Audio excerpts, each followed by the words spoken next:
భక్తులందరూ కూడా ఈ సమావేశం ద్వారా బలహీన వర్గాలకు సంబంధించినటువంటి విషయాలు మాట్లాడడం జరిగింది. నేను ఒక విషయాన్ని బీసీ సోదరులకు చెప్పదలుచుకున్నా. 1983 కీర్తిశేషులు నందమూరి తారక రామారావు గారు పార్టీ స్థాపించిన తర్వాతనే బలహీన వర్గాలు వాళ్ళు ఉన్నారనేటువంటి విషయాన్ని ఈ రాష్ట్ర ప్రజలకు తెలియజేసేటువంటి ప్రయత్నం చేసినటువంటి ఏకైక వ్యక్తి మరి కీర్తిశేషులు నందమూరి తారక రామారావు గారు. ఆనాడే రాజకీయంగా, ఆర్థిక పరంగా, సామాజిక పరంగా బీసీలను ముందుకు తీసుకొచ్చి ఆనాడే చదువుకున్నటువంటి బీసీ యువకులను శాసనసభ్యులుగా, మంత్రులుగా చేసినటువంటి పార్టీ భారతదేశ చరిత్రలో ఒక తెలుగుదేశం పార్టీ ప్రభుత్వమే. మరి ఆనాడు కీర్తిశేషులు నందమూరి తారక రామారావు గారు అని చెప్పి సందర్భంగా తెలియజేసుకుంటున్నా. ఆనాడు బీసీలకు స్థానిక సంస్థల్లో 34% రిజర్వేషన్ కల్పిస్తే ఈ ప్రభుత్వం దాన్ని 24% తగ్గించి 10% బలహీన వర్గాలకు సంబంధించినటువంటి స్థానిక సంస్థల్లో అవకాశం పోగొట్టినటువంటి జగన్మోహన్ రెడ్డి ఈ రోజు నా బీసీలు, నా ఎస్సీలు, నా మైనారిటీలు అని చెప్తా ఉన్నారు. నేను అడుగుతా ఉన్నా ఈ ప్రభుత్వాన్ని, గత ప్రభుత్వంలో ఎప్పటి నుంచో తెలుగుదేశం పార్టీ బలహీన వర్గాలకు తీసుకొచ్చినటువంటి కార్యక్రమాలు ఈ రోజు ఏమైనా కొనసాగిస్తున్నావా అని అడుగుతా ఉన్నా.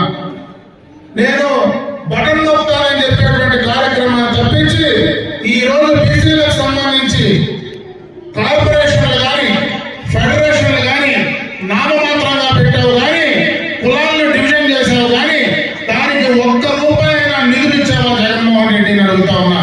యువకులు చాలా మంది బీసీలు చదువుకున్నటువంటి వాళ్ళు ఉన్నారు. కనీసం ఆ బ్యాక్లాగ్ పోస్టులు భర్తీ చేసే దాంట్లో అయినా బాధ్యత తీసుకున్నావా ఈ ప్రభుత్వం ద్వారా అని చెప్పి నేను అడుగుతా ఉన్నా. గత ప్రభుత్వంలో ఏదైతే ఆదరణ లాంటి పథకాల ద్వారా బలహీన వర్గాలు కుల వృత్తులు చేసుకునే వాళ్ళకి తీసుకొచ్చినటువంటి పనిముట్లు ఆ రోజు కొంత మేము పంచగలిగితే ఈ రోజు దాకా కూడా గోడౌన్లో మగ్గుతా ఉంటే 4.5 సంవత్సరం మరి తుప్పు పడతా ఉంటే దాన్ని ఇచ్చే ప్రయత్నం చేసావా జగన్మోహన్ రెడ్డిని అడుగుతా ఉన్నా.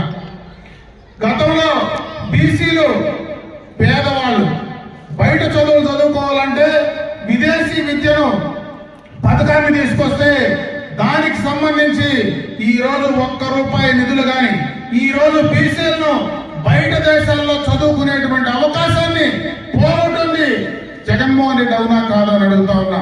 ఈ రోజు బీసీ కులస్తుల్లో దాదాపు 75 మందిని మూచకోత కోసి అప్పుడే జయప్రకాష్ చెప్పినట్లు జై జగన్మోహన్ రెడ్డిని ఒక్క మాట మాట్లాడమంటే నేను మాట్లాడనని ప్రాణాలు తీసుకున్నటువంటి బీసీలను ఈ రోజు నువ్వు ఏం చేశావు జగన్మోహన్ రెడ్డిని అడుగుతా ఉన్నా. అన్ని రకాలుగా కూడా బీసీ కులస్తులను అనగదొక్కే ప్రయత్నం చేశావు.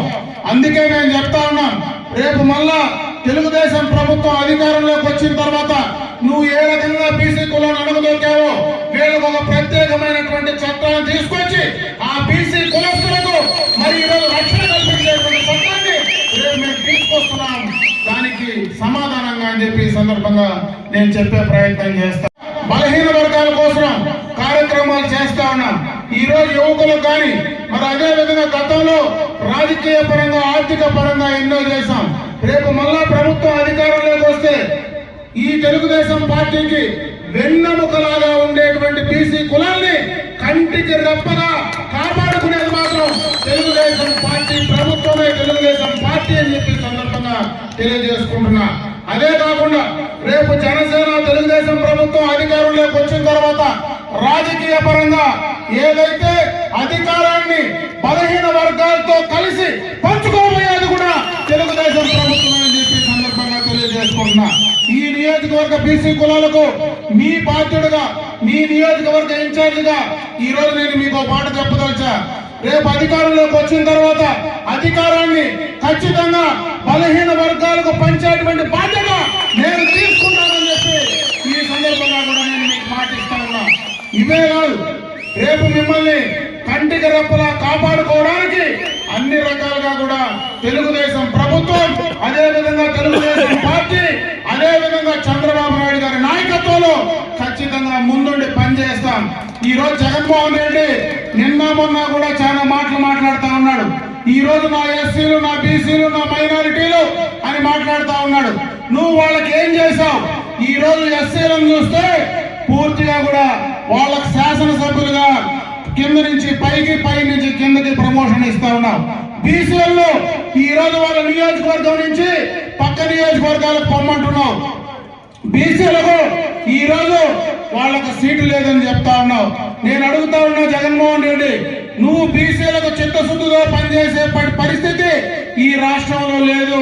బీసీలను పూర్తిగా నమ్మే పరిస్థితి వైఎస్ఆర్ కాంగ్రెస్ పార్టీ ప్రభుత్వానికి, అదే విధంగా జగన్మోహన్ రెడ్డికి లేదు. బీసీలకు ఎంత చేసినా వీళ్ళు తెలుగుదేశంతో ఉంటారనేటువంటి అనుమానంతో బీసీలకు ఈ రోజు నువ్వు అన్యాయం చేస్తా ఉన్నావు జగన్మోహన్ రెడ్డిని అడుగుతా ఉన్నా. అందుకే తెలుగుదేశం పార్టీ మరి బీసీలతో మిళితమైంది. ఆనాడు ఎన్టీ రామారావు గారు పార్టీ పెట్టిన రోజునే పసుపుతో తెలుగుదేశం పార్టీ జెండాతో రక్తంతో కలిసిపోయినటువంటి బలహీన వర్గాలు రేపు చచ్చిన దాకా కూడా తెలుగుదేశం పార్టీతో ఉంటామనేటువంటి విషయాన్ని నేను అక్కడ ఈ నియోజకవర్గంలో క్లియర్ కట్ గా కనపడింది.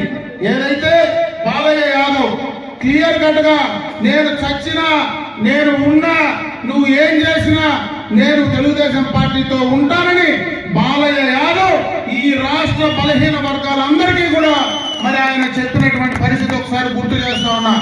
ఆయన ఆత్మ శాంతించాలనే కూడా ఖచ్చితంగా బలహీన వర్గాలు ముఖ్యంగా తెలుగుదేశం పార్టీతో కలిసి ముందుకు వెళ్లాల్సినటువంటి పరిస్థితి, బాధ్యత ఈ రోజు మన అందరి పైన ఉందనేటువంటి విషయాన్ని ఈ సందర్భంగా మీకు అందరికీ తెలియజేసుకుంటూ, ఈ రోజు ఇంత పెద్ద ఎత్తున బీసీ కులస్తులందరూ కూడా ఇక్కడికి రావడం, తెలుగుదేశం పార్టీతో మీరు ఈ రేపు అధికారాన్ని తీసుకురావడానికి మేమందరూ ముందుంటామని చెప్పేటువంటి విషయాన్ని మనస్ఫూర్తిగా మీకు అందరికీ కూడా చేతులెత్తిన నమస్కారాలు తెలియజేసుకుంటూ, రేపు ఎన్నికల్లో మీరందరూ కూడా ముందుండాలా. బీసీలు పూర్తిగా బాధ్యత తీసుకోవాలా.